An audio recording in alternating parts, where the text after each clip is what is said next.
Inilah kisahku.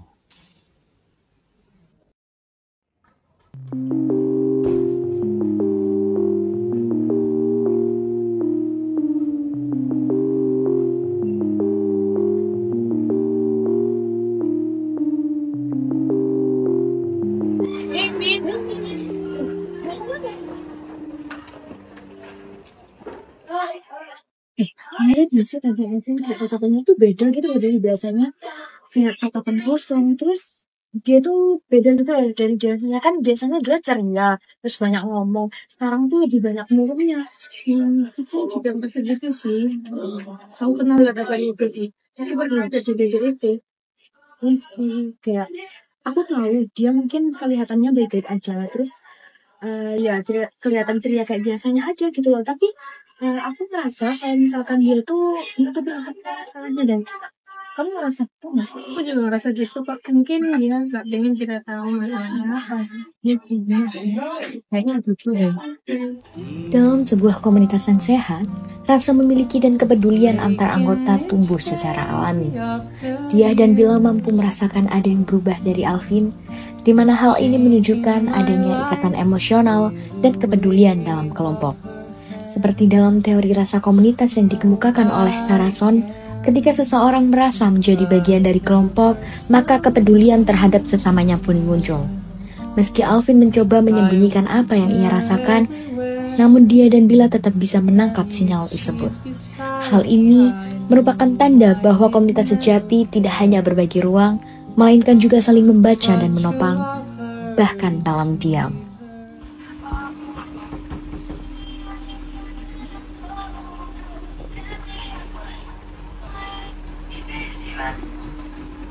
Banyak, keluar kamu. Saya tahu ya kamu di dalam.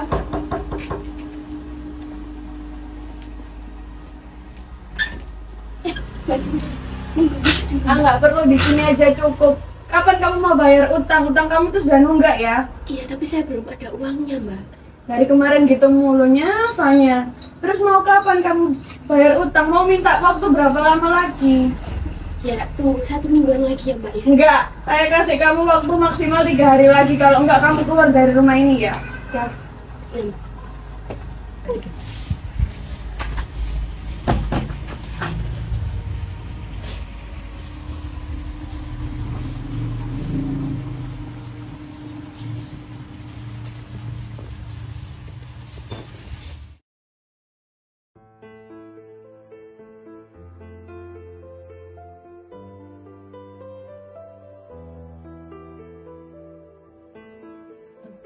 Vin, duluan ya, Vin.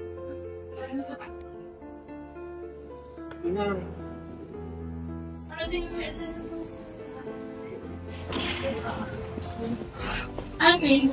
Iya. Terima kasih. Oh.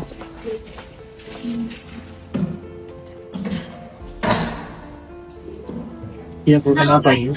Uang praktikum ini kamu bayar kapan? Teman-teman yang lain sudah pada bayar. Terus tugas mata kuliah di ini kan mana? Tinggal kamu aja loh. Kan saya bayarnya kan berkali-kali, bukan cuma sekali. Minta maaf, Bu. Saya pasti akan bayar kok, tapi untuk sekarang masih belum ada uangnya. Terus kamu mau bayar kapan? Kalau begini terus kamu bisa berurusan dengan kapan? Iya, minta. Saya usahakan secepatnya untuk membayar. Sekali lagi minta maaf.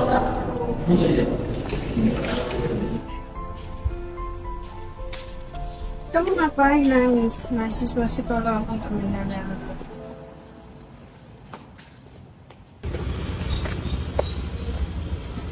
Assalamualaikum, Alvin. Assalamualaikum.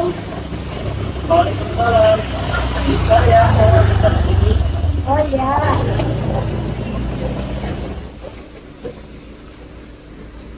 Mana mau buat bayar utang? Ibumu itu ditagih rentenir terus. Tak punya uang, Bu. Terus gimana? Dari dulu ibu kan udah bilang, nggak usah pakai kuliah-kuliah, mau buang uang. Terus sekarang, kalau misal kamu nggak kuliah, kamu bisa kerja, kamu bisa buat cari uang, buat bantu ibu, buat bayar utang. Nggak usah.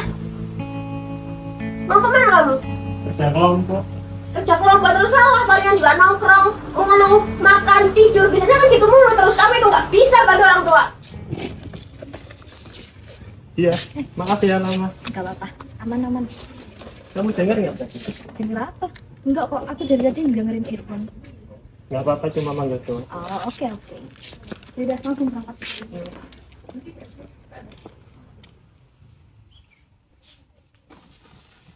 Assalamualaikum.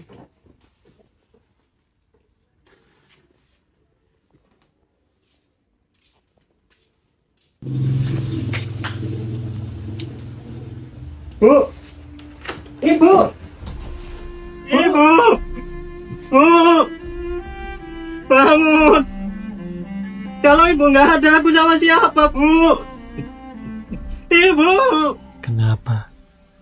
Kenapa ini semua terjadi? Kenapa ini semua terjadi?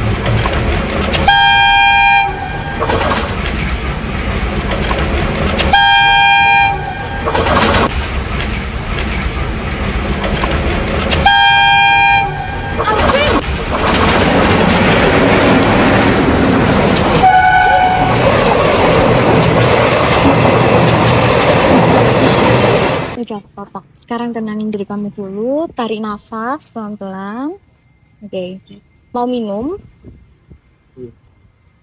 Tadi apa yang kamu lakuin? Kamu kenapa? Saya capek lihat utang kuliah, semuanya nyakit aku. Oke, aku tahu ini mungkin nggak mudah bagi kamu buat melewati semuanya. Ini mungkin terasa berat buat kamu kan? Tapi gak apa-apa. Kamu perlu ingat kalau misalkan kamu di sini nggak sendirian. Di sini ada aku, ada teman-teman kamu yang lain, dan mungkin juga ada keluarga kamu yang lain. Sekarang apa yang kamu rasakan? Ya udah, kalau gitu mending kamu ikut aku. Kita cari bantuan sama-sama. Oke? Mau?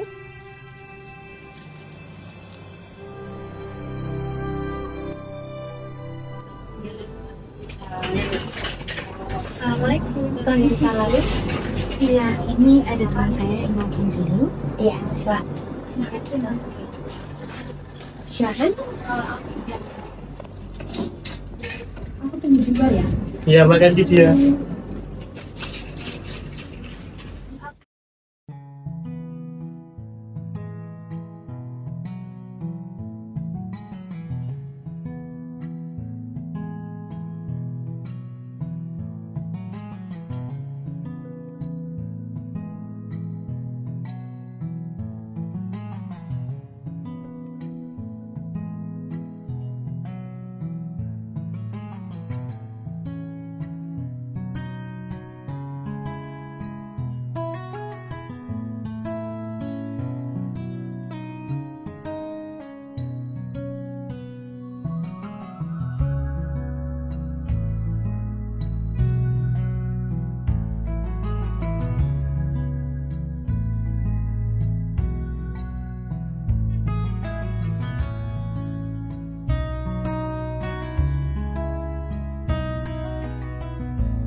jadi gitu.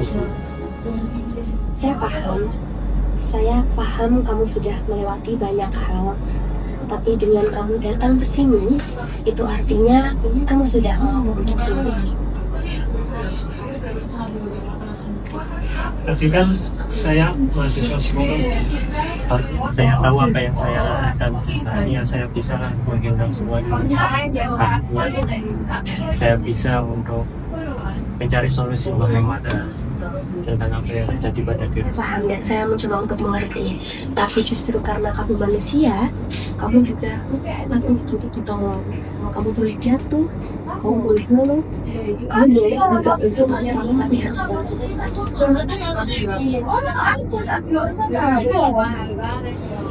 Kesehatan jiwa dalam psikologi komunitas menekankan pentingnya keterlibatan lingkungan dalam proses pemulihan seseorang.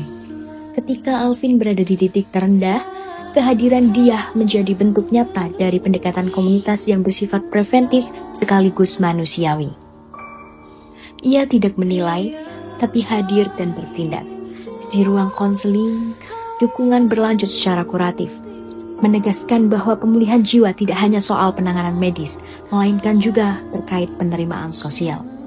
Psikologi komunitas mendorong agar individu tidak dipulihkan sendirian, melainkan melalui kolaborasi antar anggota komunitas, sistem dukungan, dan layanan profesional. Hal ini merupakan bentuk pelayanan kesehatan jiwa yang inklusif, yang mengakui bahwa setiap individu berhak ditolong tanpa stigma, tanpa merasa dihakimi, dan tanpa merasa sendirian. Selamat datang, ini ruang aman kita. Cerita kalian berharga dan gak perlu sempurna.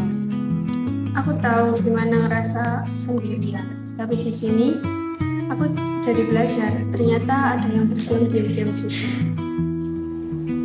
Aku pernah berpikir kalau hidupku itu cuma beban, tapi semenjak kejadian itu, aku lihat cahaya kecil dari orang-orang yang ternyata gak tinggalin aku. Aku juga pernah takut cerita sama orang lain, terus juga takut dinilai, dihakimi sama orang lain. Tapi seiring berjalannya waktu, ternyata ketika aku cerita, itu semua beban masalahku bisa jadi lebih ringan, terus ngerasa plong aja gitu. Kadang kita nggak butuh solusi cepat, kita cuma butuh didengar tanpa dihakimi, dan itu yang kita bangun di sini. Aku jadi sadar kalau berbagi luka itu bukan berarti tanda lemah, tapi tanda bahwa kita berani untuk pulih bareng-bareng.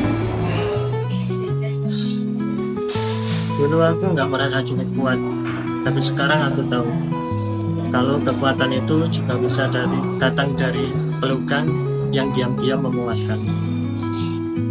Dan benar ya kalau misalkan kita dapat support dari orang-orang yang ada di sekitar kita, itu bisa bikin kita ngerasa lebih kuat lagi, terus bisa siap untuk bergerak. Kalian gak sendiri di ruangan ini.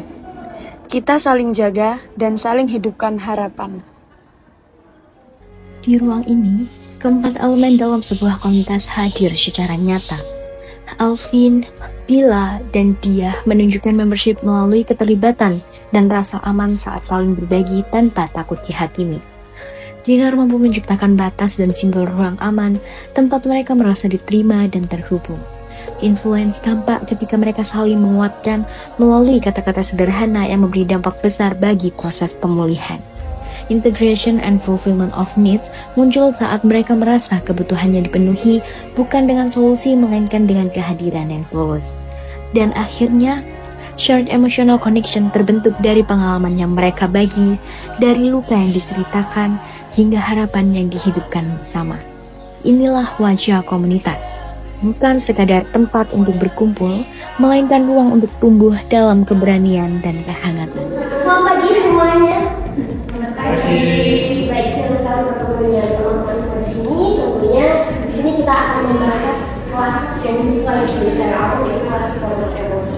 Tapi di sini kita akan berikan untuk cara mengenali dan juga memvalidasi suatu emosi. Mungkin pernah ada yang tahu terlebih dahulu apa itu emosi? Silakan.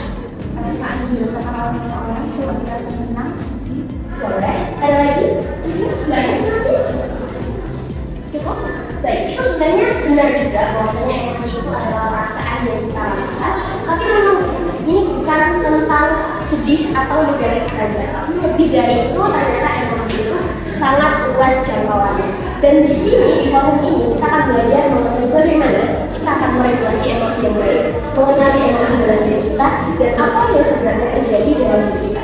Mungkin teman-teman pernah merasa bingung untuk mengenali atau mengatasi emosi yang ada dalam diri kalian sendiri. Pernah? Baik, itu sebenarnya sangat wajar teman-teman, karena kita juga sebagai manusia yang mempunyai kita sendiri yang tahu bagaimana nanti kita akan meregulasi emosi kita sendiri. Silakan. Jadi dulu saya pernah ngalamin emosi-emosi negatif itu, tapi saya menolak semuanya karena apalagi saya dari mahasiswa psikologi itu takut kelihatan lemah, tapi ternyata menerima rasa sakit itu, menerima emosi negatif itu merupakan satu langkah untuk bisa sembuh. Baik. Dan ya, pada akhirnya keberanian itu bisa menular. Untuk memvalidasi dan juga menanggulangi emosi yang baik seperti itu. Kita semua bisa rapuh, tapi di balik rapuh ada kekuatan. Dan kekuatan itu tumbuh kalau kita punya ruang untuk didengar. Kadang yang kita butuhkan cuma keberanian untuk berkata, aku butuh bantuan. Dan seseorang yang menjawab, aku di sini untukmu. Aku pernah berdiri di ujung, tapi sekarang aku tahu, aku tidak sendiri.